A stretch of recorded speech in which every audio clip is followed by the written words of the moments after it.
জিন্দেগিতে যা করছি মাটির উপরে, মইরা যেমন তো মাটির ভিতরে। খামাকা সুপা চেয়ারে কষ্ট দিয়ে কি লাভ, তাই মাটিতে বহি। কিন্তু তুই আমার এই পলা পুরাই না কষ্ট দিলি কেন? জিন্দিগিতে প্রথম আপনার দোয়া 1 কোটি টাকার মালের চালান আনছি। আজকে বিকালে মালের লেনদেন হইব। দূর, এই সুখ না কাম হইব জানলে আমি আইতামি না। অফিসার না, তুই কি জন্য আইছস? তোকে অ্যারেস্ট করতে।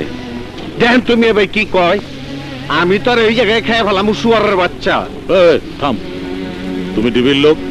Yes sir. কি জন্য এসছো? এসসি নজরুলকে খুন করার দায়ে আমি ওকে অ্যারেস্ট করব। ওই, তোর এত বড় সাহস, কার সামনে দাঁড়িয়ে কথা বলছি জানিস? মিয়া ভাই আপনি ছাড়েন তো, আমি সালা দেব।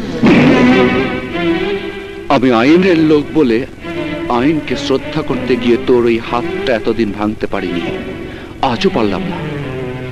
তোদের এই স্বেচ্ছাচারিতা যাকে আইন হাতে তুলে নিতে বাধ্য করেছে, তার হাত থেকে তুই বাঁচতে পারবি না। এবং স্বেচ্ছাচারিতা আপনাদের মতো মন্ত্রীরাই জন্ম দেয়। এই, তোর মতো বেয়াদব ছেলে কি করে চাকরি করাবি তা দেখবো। যা। ওকে, চলো ওঠেন।